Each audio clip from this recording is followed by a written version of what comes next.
messieurs, dames, bonjour. Je déclare ouvert le conseil municipal du 25 juin. Avant tout, je voudrais adresser mes félicitations à monsieur Raphaël Bourse pour la naissance de sa fille, c'est difficile à prononcer, Ilaya. C'est bien ça? C'est bien prononcé? Ilaya. Bien. Afin de permettre d'ouvrir la séance, on va procéder à la désignation d'un secrétaire, d'une secrétaire, parce qu'il y a un point assez important concernant le personnel. Donc, allez, Caroline, d'office. Et je demandais à Madame Watley de faire l'appel de façon à constater que nous avons le quorum. J'ai pas de stylo. Monsieur Guy Bustin. Ah ben, il est présent. Madame Caroline Di Cristina. Monsieur David Bustin. Absent. Procuration à Monsieur Didier Simon. Madame Fabienne Delcourt. Ah ouais. Madame Louisette Maximovic. Monsieur Didier Simon. Monsieur Jean-François Smith. Monsieur Serge Forte. Monsieur Joël Sider.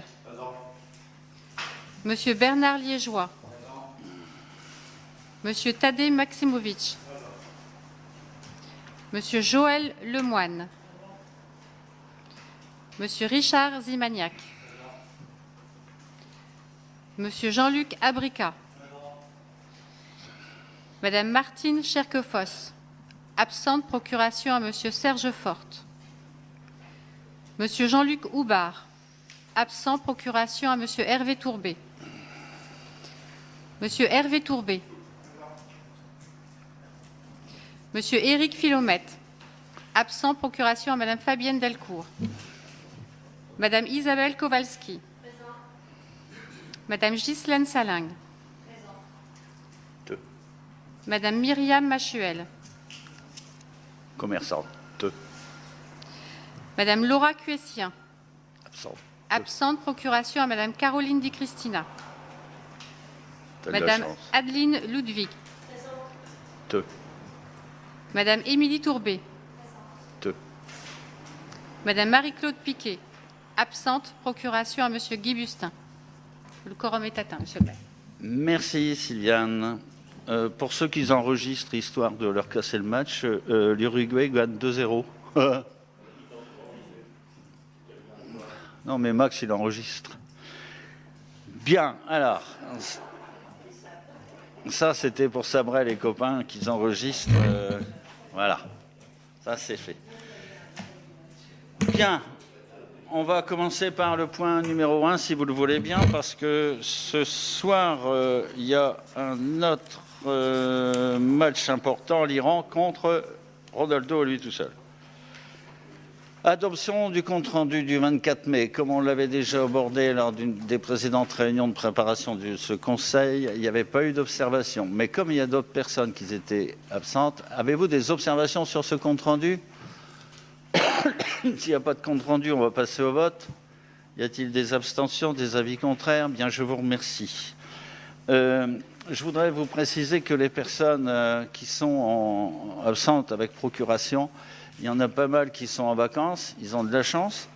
Et M. David Bustin, ce n'était pas prévu, mais compte tenu de la préparation de la rencontre nationale des acteurs du renouvellement urbain, avec peut-être la visite de M. le Premier ministre qui viendrait faire une signature, mais il vient de descendre de l'avion de la Chine, alors on ne sait pas s'il sera là.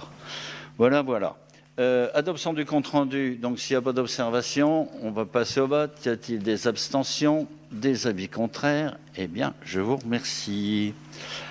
Alors là, ça va être un peu plus long.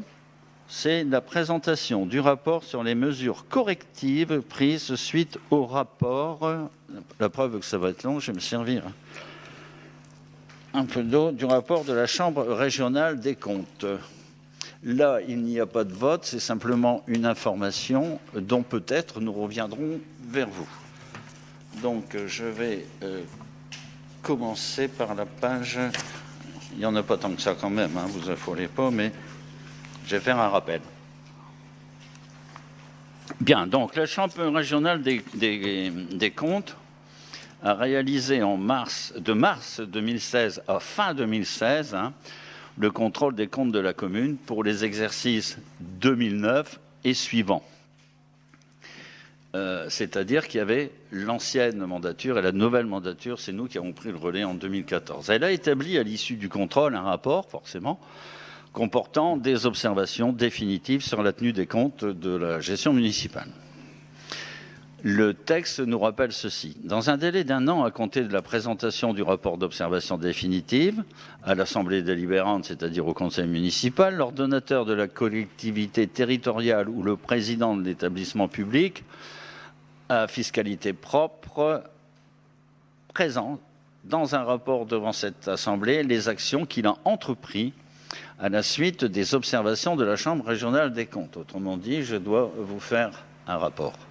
Le rapport d'observation définitive ayant été présenté à l'Assemblée délibérante le 28 mars 2017, le rapport mentionnant les actions entreprises à la suite des observations de la Chambre aurait dû être présenté avant le 28 mars 2018. Toutefois, et compte tenu des contraintes temporelles, pour mettre en œuvre les actions, le rapport est présenté à ce présent Conseil municipal le 25 juin 2018. Bien évidemment, Sylviane s'est fait forte de prévenir, comme dirait Serge, elle s'est fait forte de prévenir la Cour des comptes de manière à ce qu'on ne soit pas pénalisé. Et on a eu un accord parce que l'ensemble des collectivités font à peu près le même débat. Il reprend donc point par point les rappels à la réglementation et les recommandations du rapport de la Chambre régionale des comptes et les actions qui ont pu être mises en œuvre pour y remédier ou les éléments qui auraient empêché les actions correctives. Donc, on a fait un condensé allégé. Alors, les points importants ont été repris. Concernant les finances, 2 points concernent la mise à jour des immobilisations et de l'inventaire communal. Un travail a été démarré donc en 2017. Il est en cours par les services des finances, conjointement avec l'aide du receveur municipal, Monsieur Savary, pour remettre les éléments à jour, mais cela nécessite énormément de temps. Mais on travaille en collaboration avec Monsieur le receveur percepteur. Ensuite, la commune apporte une vigilance accrue sur la constitution des provisions. Les provisions, c'est quoi? C'est lorsqu'on a connaissance, par exemple, qu'on est susceptible d'avoir un recours, pour des raisons diverses et variées. On va prendre un exemple qui relève plutôt d'un accident de travail avec une personne, un cycliste, c'est ça, hein, de mémoire, hein? On a eu un problème de ce type. On doit écrire, si on est susceptible d'avoir une peine, de faire une évaluation, par exemple 1 000 € ou 2 000 €, peu importe, mais l'inscrire budgétairement. Donc ça a été fait, bien sûr. La mise en place de la dématérialisation de la chaîne comptable et la signature électronique, donc ça, c'est en cours, c'est fait. Les petites clés que nous avons USB, a ramené le délai de paiement des factures à 20,27 jours en 2016. Donc tout ça pour vous dire qu'on est véritablement maintenant, même avant, on a toujours été raisonnable, c'est-à-dire dans les clous par rapport au délai réglementaire de paiement. Ensuite, un plan pluriannuel d'investissement est présenté dans le rapport d'orientation budgétaire que vous avez eu, indiquant les coûts prévisionnels des investissements et leur durée, ainsi que le calcul de l'autofinancement de l'année N est également intégré. Pour le contrôle des coûts à la société publique locale, à la SPL du centre aquatique de Saint-Amand, elle a changé son mode de fonctionnement et la commune paye une subvention moindre et des factures correspondant au coût réel pour l'apprentissage de la natation aux enfants. Voilà, ça c'était les questions qui concernent, on va dire, le pavé finance, où nous avions obligation de répondre à la Cour des comptes, Chambre régionale, pardon, c'est ce que nous avons fait. Concernant les ressources humaines, autrement dit la gestion du personnel, aujourd'hui, le suivi des effectifs du personnel est assuré uniquement via le logiciel Cyril RH, c'est le nom du programme, du logiciel, c'est marqué, où les agents sont identifiés en ETP, équivalent temps plein. En équivalent temps plein, voilà, c'est ça. le nombre contractuel avait augmenté suite à la mise en place, vous vous souvenez, des NAP, des nouvelles activités périscolaires. À la rentrée de septembre 2013, les NAP ont été supprimées à la rentrée de septembre 2017. Vous vous souvenez, on a été une des premières collectivités, d'ailleurs après sondage, d'avoir passé aux 4 jours. L'effectif a donc été revu à la baisse. Donc ça, c'est quelque chose que la Cour des comptes, quand elle l'a constaté, après, il y a eu des modifications, il y a eu une évolution des textes. Cependant, la volonté municipale est de maintenir les services existants en faveur de l'enfance et de la jeunesse. Vous vous souvenez, tout de suite, on s'était posé la question de dire, mais enfin, les parents qui travaillent à 2 le mercredi, qu'est-ce qu'on va faire à part papy, mamie ou... Donc, nous, on accueille de 7h30 le matin à 18h le soir, avec possibilité de prendre le repas, reprendre l'enfant avant le repas du midi, le reprendre après le repas du midi, ou alors continuer à qu'il fasse ses activités. Donc, à savoir l'accueil du matin, la pause méridienne, l'accueil du soir, les accueils collectifs des mineurs les mercredis. Cette volonté municipale s'affirme depuis septembre 2017 par une pérennisation progressive permettant de stabiliser l'équipe en place pour une qualité de service. Par conséquent, les non-titulaires de la collectivité restent en majorité référencés au service éducation jeunesse. Ça, c'était pour répondre en partie au pavé concernant le personnel. Ensuite, le pilotage de la masse salariale. Le pilotage de la masse salariale. La majorité des fiches de poste sont dorénavant existantes et sont mises à jour lors de l'évaluation professionnelle annuelle des agents. Autrement dit, chaque agent a, on va dire, sa feuille de route, qui est sa fiche de poste, et tous les ans, avec son responsable, son chef de service, on va l'appeler comme ça, il a des notations sur lesquelles on exprime son job, et lui-même peut émettre des vœux suivant son évolution de carrière au sein de la collectivité. La bonne tenue des dossiers administratifs des agents associés aux procédures du recrutement est conforme à la réglementation et sont dorénavant formalisés. La réglementation à ce jour pour les avancements d'échelon s'applique sur le cadencement unique. Donc, autrement dit, les observations qui nous ont été faites, elles étaient en cours. Aujourd'hui, elles sont réellement établies, elles fonctionnent. Alors, le temps de travail. Le temps de travail, les congés annuels accordés au personnel a été revu à la baisse. En effet, 38 jours de congés étaient accordés aux agents en 2016. En 2017, 37 jours ont été attribués. En 2018, 35 jours de congés. 35 jours de congés, non. 35 jours de congés seront accordés au personnel. De plus, pour permettre d'identifier la durée annuelle du temps de travail effectif réalisé par le personnel, devant correspondre à 1607 heures, c'est la règle, un outil a été créé permettant l'enregistrement quotidien des heures de travail réalisées par les agents. Cet outil permet d'identifier les heures supplémentaires que les agents ont été amenés à réaliser et elle permet aussi le contrôle automatisé de celles-ci et en parallèle d'instaurer un mode expérimental, la mise en place de la flexibilité du temps de travail. Vous vous rappelez, j'avais ça dans ma tête depuis un certain temps. Autrement dit, le personnel effectue ses heures. On peut travailler, ce que moi je préfère dire en décalé, mais à chaque fois je me fais reprendre parce que c'est pas le terme. Autrement dit, quelqu'un qui voudrait commencer à 7h ou 8h du matin, 7h30 ou 8h du matin, pourquoi pas, à condition que sa tâche elle soit réalisée et que son nombre d'heures annualisées correspond. Et effectivement, je voyais certains membres du personnel qui demandaient un quart d'heure parce qu'il fallait rechercher l'enfant à la nounou et tout ça. Donc ça permet de gérer, mais sans contrôle. Autrement dit, c'est un travail d'équipe. Dans l'équipe, une personne peut arriver plus de bonne heure ou partir plus tard le soir. Voilà, donc c'est quelque chose qui fonctionne. Sylviane, Madame la première adjointe, pour l'instant. On va voir après encore une expérimentation juillet-août. Là, ce sera peut-être un peu plus difficile avec les congés. Mais ensuite, il n'y a pas de raison pour étendre ça à d'autres services sous le régime du volontariat. Voilà. là-dessus, il n'y a pas de vote, c'est une information. On l'a déjà abordé pour la majorité d'entre vous en réunion. Avez-vous des questions? Alors peut-être que nos réponses, qui sont plus étoffées, c'est comme ça, avec des documents à l'appui, ça va partir donc à la Chambre régionale des comptes qui jugera, elle, à la lecture de ces documents, de nous reposer des questions ou simplement de classer le dossier compte tenu des observations que nous avons tenues compte dans la majorité des cas. S'il n'y a pas de questions, il n'y a pas de vote, c'était simplement une info. Merci. On va passer maintenant à comptabilité finance. Donc c'est votre serviteur qui continue. Cession de terrain du budget principal au budget annexe.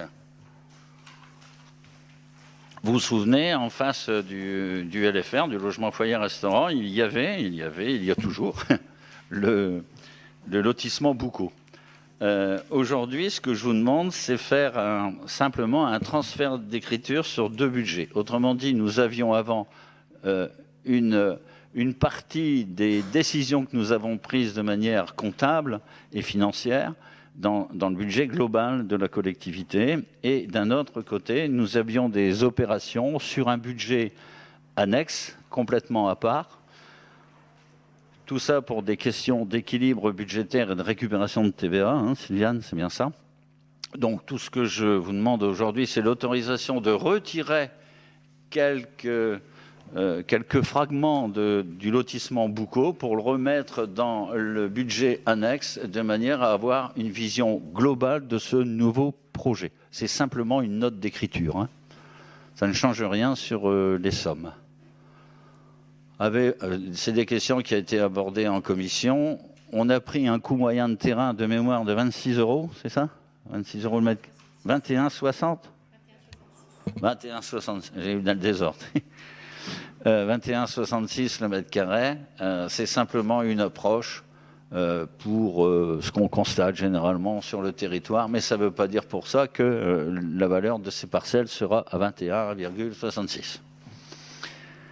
On l'avait abordé déjà. Avez-vous des questions? C'est purement comptable. Eh bien, écoutez, abstention, avis contraire. Eh bien, je vous remercie. Bernard, monsieur Liégeois, subvention au collège Jean Jaurès dans le cadre du jumelage avec Niedersir.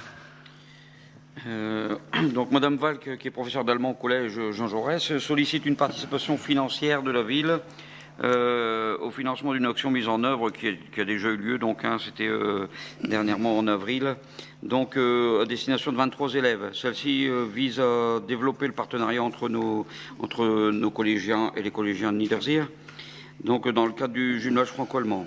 Donc il y a eu un séjour à Niedersir de ces 23 élèves le 19 avril et une réception des collégiens, donc ici les collégiens allemands sont venus donc une journée le 17 mai dans notre collège. Alors Madame Valk, à cette occasion, sollicite au conseil municipal l'octroi d'une subvention d'un montant de 500 € qui serait une participation financière au déplacement donc là-bas. Le conseil municipal a l'unanimité. C'est traditionnel. Avez-vous des questions sur ce sujet qui reviendra régulièrement? Il n'y a pas de questions, on va passer au vote. Y a-t-il des abstentions, des avis contraires? Eh bien, merci pour le collège. Bernard, subvention l'association la franco-allemande. Voilà. Donc là, c'est l'association qui vient de se recréer de 2 ans maintenant, donc l'association d'amitié franco-allemande. Monsieur le maire précise qu'il a reçu, ainsi que moi-même, donc de l'association franco-allemande, une demande de subvention de 1 500 € afin de proposer à nouveau des cours d'allemand donc au collège de Vieux-Condé, qui seraient donc donnés par justement Madame Valk, qui part en retraite au 1er septembre. Et donc cette subvention permettrait de couvrir une partie des frais pour la période correspondant à l'année scolaire 2018-2019. Alors comme c'était une subvention qui a été demandée en cours d'année et qu'elle n'avait pas été prévue initialement au budget, Monsieur le maire propose d'attribuer une somme de 1 000 € sur les 1 500 demandés pour le démarrage de l'action et de faire un bilan en fin d'année ou début 2019 sur la nécessité ou non de compléter cette subvention pour terminer l'année scolaire. Voilà. hein. Donc vous avez bien compris le système, on donne 1 000 € tout de suite, ce qui va leur permettre d'aller, je le souhaite, jusqu'au 31 décembre et début 2019, en fonction du réel constaté, ils reviendront ou nous reviendrons vers eux pour faire ce complément. Comme ça permet de leur faire mener leurs actions. S'il n'y a pas de questions, on va passer au vote. Y a-t-il des abstentions, des avis contraires? Eh bien, je vous remercie pour l'amitié franco-allemande, dont je vous rappelle, samedi, nous allons fêter le 30e anniversaire. Numéro 4, c'est Jean-François, participation financière à Canterbury. Alors en fait, il s'agit d'une rectification d'une délibération qui a déjà eu lieu, où on demandait une participation financière pour un voyage pédagogique du collège Jean Jaurès pendant 2 jours à Canterbury. Donc on avait proposé d'allouer une somme de 30 € par élève vieux-condéen participant à ce voyage, ce qui avait été approuvé. Cependant, il y avait une erreur matérielle qui s'était glissée dans la rédaction de la délibération, c'est pourquoi il est nécessaire de la repasser. Voilà. Donc, à nouveau, on demande d'autoriser Monsieur le maire à verser 30 € à chaque famille vieux-condéenne dont l'enfant participera, dont l'enfant a participé à ce séjour. Oui. De mémoire, on avait mis 35, c'est ça? 15. 15. On double simplement. C'est bien. Y a-t-il des abstentions, des avis contraires? Non, c'était une faute de frappe. Bien, Madame Ghislaine, comme dirait l'autre, subvention EJL pour l'organisation des quartiers TT. Oui, voilà, donc c'était une action qui était menée auparavant par le centre socio-culturel et qui s'est désengagé donc cette année. Donc le porteur d'action cette année est le JL, Enfance, Jeunesse, Loisirs. Donc l'action, on a fait un appel à projet au niveau de la région, au niveau des Hauts-de-France, qui a été subventionné à 50%. Et donc le reste à charge serait donc à la municipalité. Et donc on demande justement 7 500 € de subvention par la municipalité. C'est un problème dont on avait déjà abordé en commission ou en d'autres occasions le problème. Donc évidemment qu'on est favorable à refaire, à même améliorer un peu les quartiers d'été avec nos moyens. Mais cette somme est absolument indispensable, donc je vous demanderai de bien vouloir faire confiance à Ghislaine et puis lui donner 7005, mais vous pouvez donner plus, je ne dirais pas. Donc, mais bien sûr qu'on peut donner plus. Ce seront des actions qui seront menées sur 4 quartiers différents. Ouais. Et ce sera un peu innovant. Comment? Ce sera innovant cette année. Voilà, tout à fait. C'est pas les gens qui vont venir vers, c'est nous qu'on va aller dans les quartiers, 4 quartiers. 4 quartiers. Tu peux les rappeler? Donc le Jard, le Taffin, le Rieux et la Solitude. Voilà.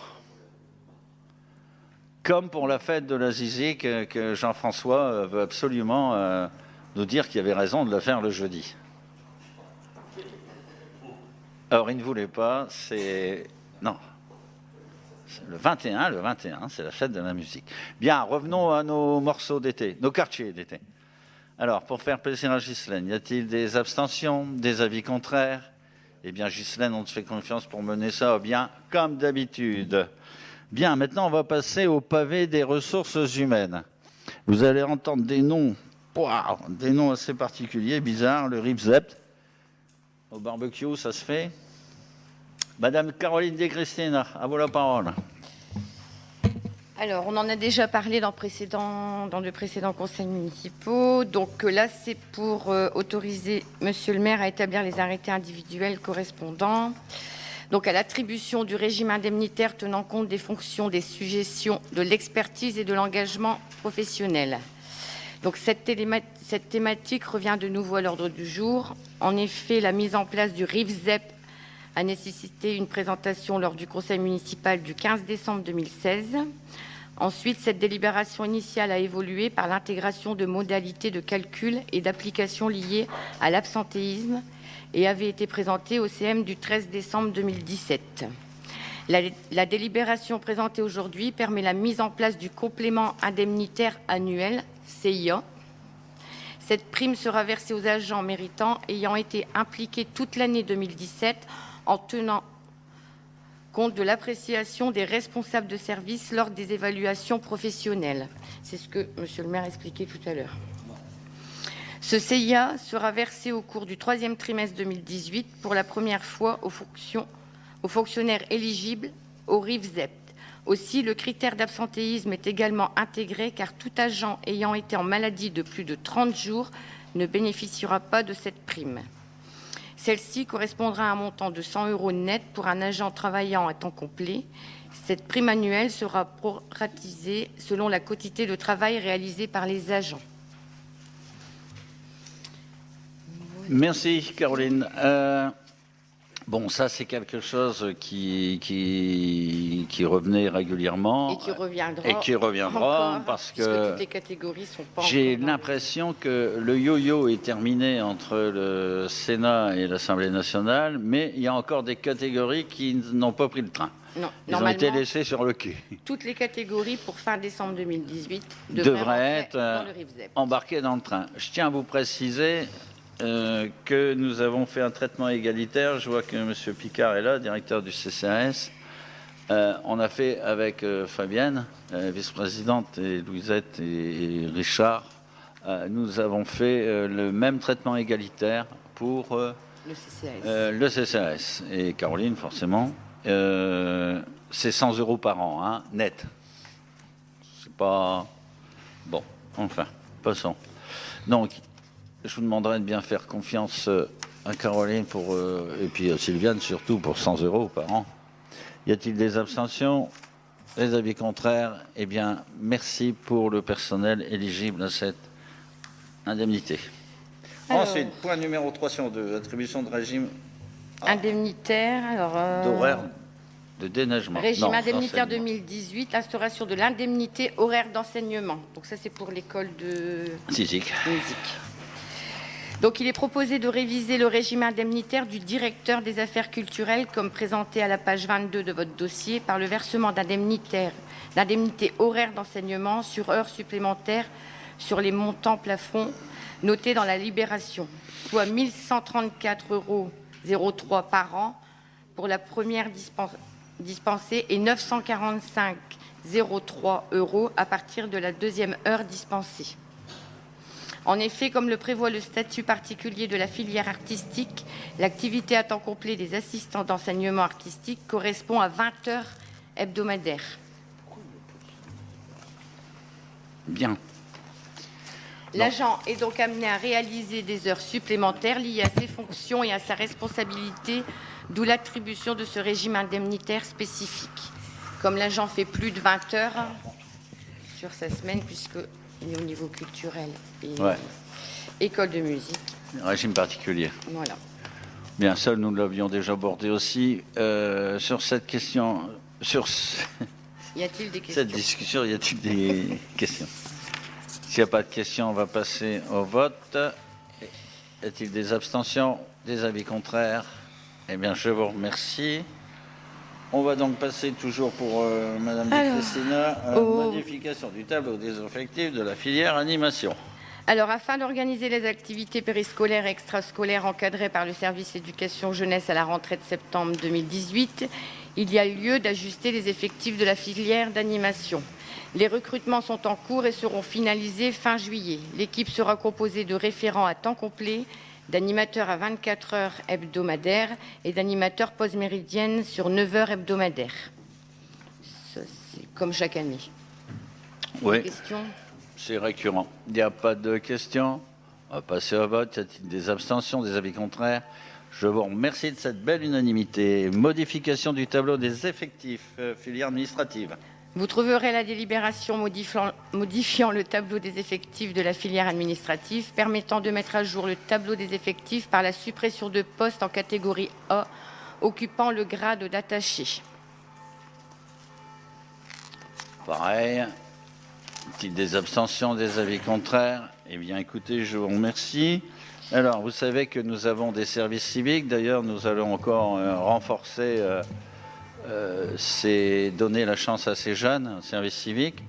Donc, on doit les former. Madame Di Cristina, formation de service civique. Alors, pour rappel, la ville a signé donc un agrément pour recourir au service civique sur les missions suivantes.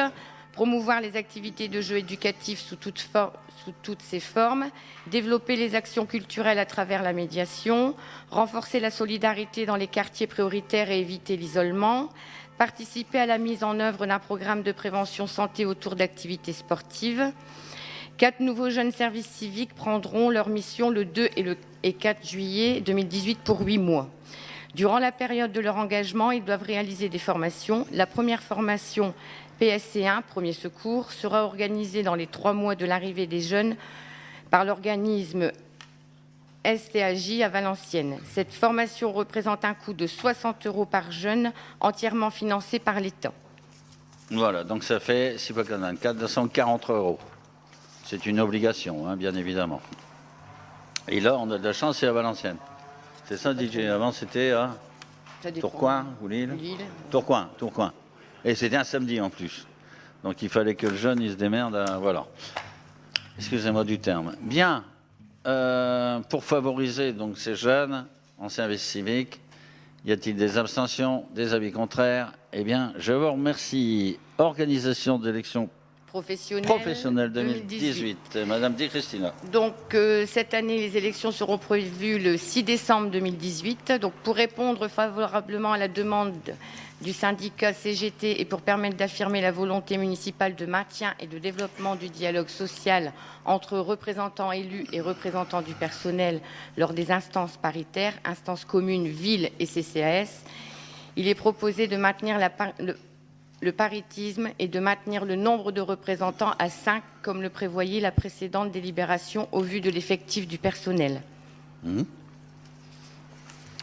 Bon, tout le monde connaît les élections professionnelles, le CHSCT. Que ce soit dans le privé ou dans le public. Les règles du jeu sont quasiment identiques. Je suppose qu'il n'y a pas d'abstention ni d'opposition. Eh bien, je vous remercie, Madame Dicry. Encore elle ? Approbation de la médiation préalable obligatoire. Ça, c'est pas piquer des verres. Non. Donc, c'est une convention qui est... on autorise Monsieur le maire à la signer. Donc, la loi 2016-1547 du 18 novembre 2016 et le décret d'application 2018-101 du 16 février 2018 prévoient à titre expérimental de mettre en place une médiation préalable obligatoire avant le recours contentieux à l'encontre de décisions administratives, reprise en 7 axes dans la libération et fixe les règles relatives à l'organisation de cette médiation. Cette expérimentation est confiée donc au Centre de gestion du Nord. La collectivité fera donc appel à leurs services inclus dans la cotisation additionnelle versée. Donc les axes, vous les avez dans la délibération. D'accord. Bien, donc on va passer au vote. Y a-t-il des abstentions, des avis contraires? Eh bien, je vous remercie. Eh bien, Caroline, c'est fini. Oui. Voilà. Et tu restes, hein. Bon, Bustin peut en cocher un autre. Donc, David étant pris à l'agglo avec cette manifestation nationale qui va voir la venue vraisemblablement de Monsieur le Premier ministre, je vais donc prendre le relais sur le droit de préemption. Alors, droit de préemption, c'est un droit qui est donné aux collectivités, locales. Si vous avez un bien à vendre, automatiquement, la commune peut faire valoir son droit de préemption, c'est-à-dire bloquer l'opération que vous voulez faire. Pour ce faire, bien sûr, il faut justifier le pourquoi. On ne peut pas dire, tiens, à lui, allez, on va faire le droit de préemption. Non, il faut justifier le pourquoi. Par exemple, une nouvelle route, par exemple, une acquisition de terrain derrière qui permettrait d'accéder, voilà. Là, le cas dont je vais vous entretenir, c'est le cas du logement foyer-restaurant. Malgré qu'il est au CCAS, le droit de préemption, c'est la ville qui le fait. Donc, pourquoi je vais vous demander de voter ce droit de préemption? Comme vous le savez, ce logement foyer-restaurant est tout neuf, vraiment tout neuf. Il est en train de se compléter avec des résidents, donc il est neuf.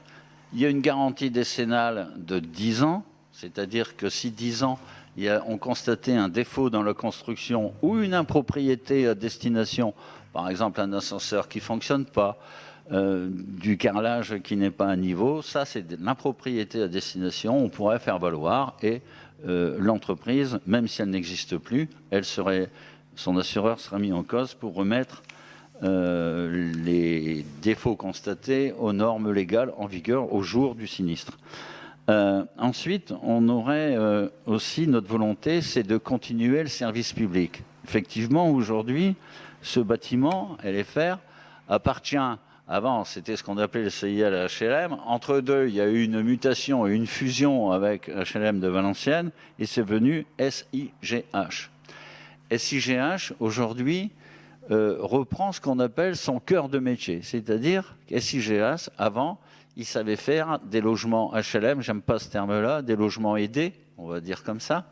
Et puis ensuite, ils ont fait des EHPAD, ils ont fait des foyers de personnes âgées et ils sont diversifiés. Aujourd'hui, la volonté du directoire de SIGH, c'est de reprendre leur cœur de métier, c'est-à-dire faire de la construction à destination de l'habitation principale, bien évidemment, et lâcher à une autre entreprise, à une autre structure qui s'appelle Accentia, qui est détenue par 51% par la Caisse d'épargne. Ce sont des gens compétents et sérieux qui, leur vocation est justement de faire fonctionner ces EHPAD, de faire fonctionner ces logements à destination des personnes âgées. Donc c'est vraiment, eux aussi, leur cœur de métier. La crainte que nous avons ressentie avec mes collègues, et en particulier monsieur le directeur du CCAS, tout de suite on s'est dit, oupla, il y a quelque chose qui ne va pas, parce que notre volonté à nous, c'est d'avoir une continuité du service public. C'est-à-dire que l'on puisse maîtriser les personnes qui seraient susceptibles de devenir résidents demain et de favoriser les vieux condéens. De favoriser les vieux condéens, en priorité, bien évidemment. Il y a toujours des exceptions, hein, sachez-le. Donc, on a demandé la valeur d'acquisition. On la connaît parce que le bâtiment est quasiment neuf, mais on se doit de faire passer des domaines. Les domaines sont passés et les domaines ont fait une évaluation qui est très proche, pour ne pas dire exactement pareil, de 5 millions d'euros, l'acquisition de ce bâtiment. 5 millions d'euros, ça peut vous paraître quelque chose de colossal, d'énorme, mais il faut savoir que la différence avec la construction d'une école, la construction d'une salle de sport, la construction d'un bâtiment public, là, dans cette configuration, les résidents payent un loyer. Autrement dit, le loyer couvrira le montant des annuités d'emprunt qu'on doit rembourser. C'est comme si vous avez fait construire une maison, vous la mettez en location et le montant du loyer couvre le montant des remboursements que vous devez faire. L'avantage de ce système, c'est une lisibilité financière pour la ville, parce que le montant des remboursements, d'abord les taux d'intérêt sont très bas en ce moment, très très bas même, très bas par rapport à ce qu'on a connu. Ça nous permet d'avoir une lisibilité étant donné que les annuités seront constantes. Or, si nous avions laissé une société, peu importe la société, hein, on n'en veut pas personnellement, automatiquement il y a des systèmes de révision. Ce qui fait qu'on aurait eu des révisions, et qui dit révision dit généralement augmentation. J'ai rarement vu des baisses, si vous en avez, vous me le direz, à part vos pensions, vos retraites, vous me le direz. Donc, l'encaissement du loyer permettra de couvrir les annuités d'emprunt. Nous aurons quand même à notre charge ce qu'on appelle le fonds d'entretien agro-renouvellement, c'est ce que moi j'appelle ça comme ça, mais c'est pas le terme. Le terme, c'est, je me rappelle jamais, mais peu importe, ça ressemble à ça. Autrement dit, il y a quand une personne, un résident paye un loyer, il y a une somme qui est mise sur le côté qui permet de faire l'entretien du bâtiment. Je vous rappelle que pendant 10 ans, ici, il est garanti, mais néanmoins, il faudra vérifier les hôtes des cuisines, il faudra vérifier les extincteurs, il faudra vérifier les ascenseurs, Et ça, on pourra le raccrocher, du fait que ce sera la ville, on pourra le raccrocher déjà au contrat de la ville. Je vous rappelle, on est propriétaire de 44 000 m² de bâtiments où on a déjà des délégations de services publics pour l'éclairage, pour l'électricité, pour les ascenseurs. Il manque quelque chose pour le chauffage des bâtiments. Donc, on bénéficiera du prix de groupe. Ensuite, moi, ce que j'ai peur aussi de ça, c'est donc la maîtrise des résidents, mais j'ai peur aussi que, comme ça, quand je fais ça, c'est vraiment ça, le logement foyer-restaurant est fait de telle manière que demain, en mettant une cloison ou en enlevant une, il pourrait devenir un EHPAD. Et à partir du moment où ce bâtiment serait transformé en EHPAD, alors que, Fabienne, on avait vérifié, et puis Nicolas, on a vérifié, à partir de ce moment-là, c'est terminé. Nous, le CCAS, ça, c'est un autre métier, on ne sait pas faire. Nous, au logement, foyer, restaurant, ce qu'on sait faire grâce à Christelle Cheminel, des soins à domicile, ça, on sait faire. Je vais dire la bobologie, on sait faire. À partir du moment où on aurait une transformation de cette résidence en EHPAD, peut-être il y aurait les deux dedans, nous ne pourrions plus le faire, c'est un autre métier, ça on ne sait pas le faire.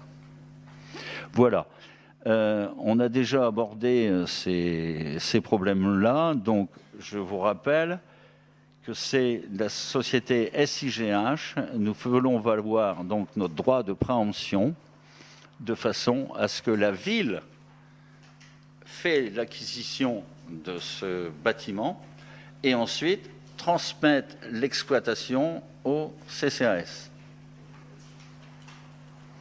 Le montant du loyer couvrira les remboursements d'emprunt. Ça, on l'a aussi abordé en réunion de CCAS, dans d'autres réunions, en particulier finances. Donc, ça n'aura pas d'incidence sur un banquier qui pourrait nous dire « Oui, mais attendez, vous avez une capacité d'endettement, d'autofinancement, la CAF, comme on dit, pas la caisse de location familiale. Autrement dit, là, ce serait complètement mis à part, étant donné que c'est un des rares bâtiments dans les collectivités qui bénéficie d'une recette, à savoir le montant des loyers payés par les résidents. » Voilà, c'est exactement le langage que j'ai tenu au CCAS et que j'ai tenu dans d'autres réunions. Joël, tu es en train de compter. C'est les buts ?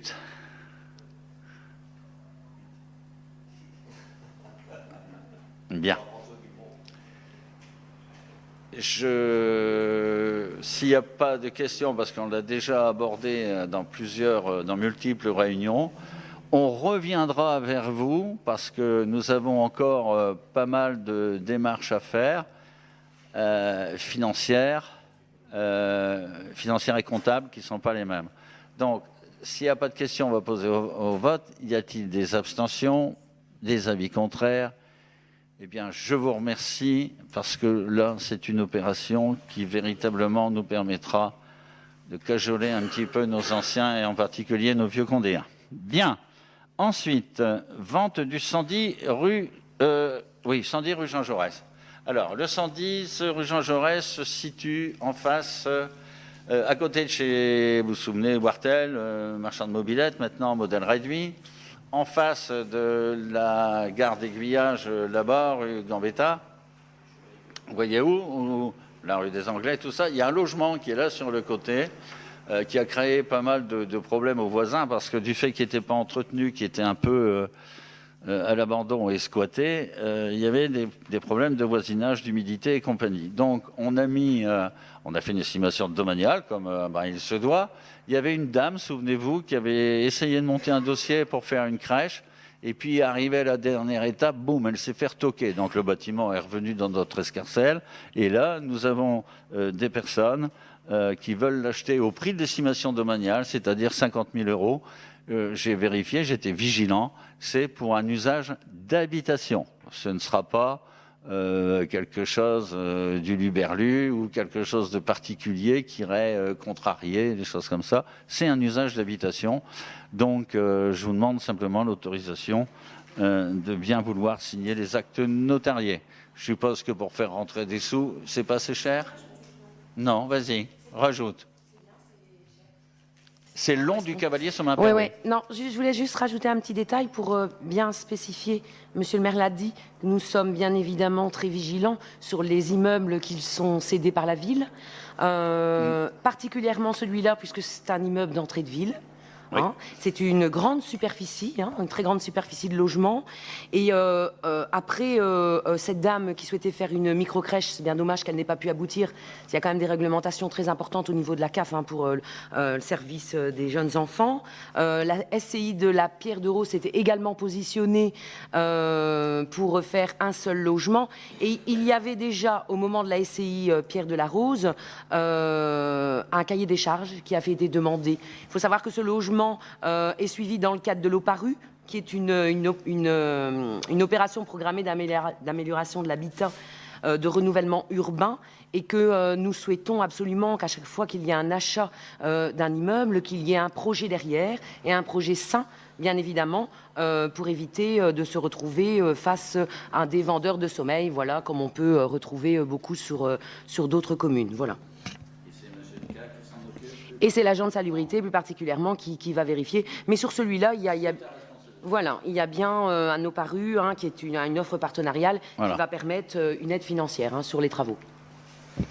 Merci de ces précisions. Fabienne, donc on va voter. Si on n'a pas voté, je ne me rappelle plus. Y a-t-il des abstentions, des avis contraires? Je vous remercie pour Sylviane, qui ne va pas savoir quoi faire de ces 50 000 euros. Ça m'étonnerait. Non. Point numéro 4 sur 3. Convention de points d'apport volontaire à la CAVM. C'est l'agglo de Valenciennes, communauté d'agglo de Valenciennes Métropole. Vous avez vu sous la gouverne de la vice-présidente de David Bustin, de plus en plus maintenant, et vous l'avez vu à la résidence Myrtille du Moulin par exemple, il y a des fûts semi-enterrés sur lesquels les gens font des apports volontaires on retrouve les 3 couleurs de poubelle. Cette convention de points d'apport volontaire est demandée par l'agglo de Valenciennes. Tout simplement, c'est ce qu'on appelle le semi-enterré, vous voyez. C'est quelque chose que l'on se doit de signer parce que c'est quand même pas nous qui allons faire la maintenance de tout ça. Donc la maintenance de tout ça, Valenciennes Métropole va vraisemblablement la déléguer au collecteur qui va s'en occuper. C'est simplement pour signer cette convention de gestion et de maintenance de ces semi-enterrés, comme je les appelle, comme rue Myrtille du Moulin. Il y en aura d'autres à chaque fois qu'on aura la possibilité. Un exemple, au PNRQAD ici à côté, il y aura bien évidemment des points d'apport volontaire. Donc ça, c'est simplement un document signé avec l'agglo de Valenciennes. Donc y a-t-il des abstentions, des avis contraires? Eh bien, je vous remercie. Fabienne, tu voulais parler, eh bien maintenant, tu vas parler sur le règlement de fonctionnement du guichet unique SEJ, Service Éducation Jeunesse. On est simplement sur une... 1, 2, 3, partez. Oui.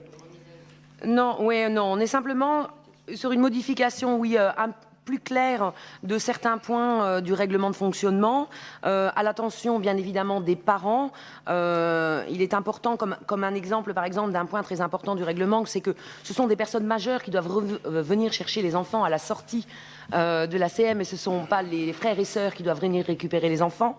Et on s'aperçoit justement, c'est pour ça qu'il est bien indiqué sur la délibération que c'est une adaptation à la réalité du terrain, parce qu'on s'aperçoit qu'il y a certains points qui ne ne sont pas respectés. Voilà, il y aura également, bien évidemment, un nouveau logiciel qui est prévu pour une mise en place en septembre 2018.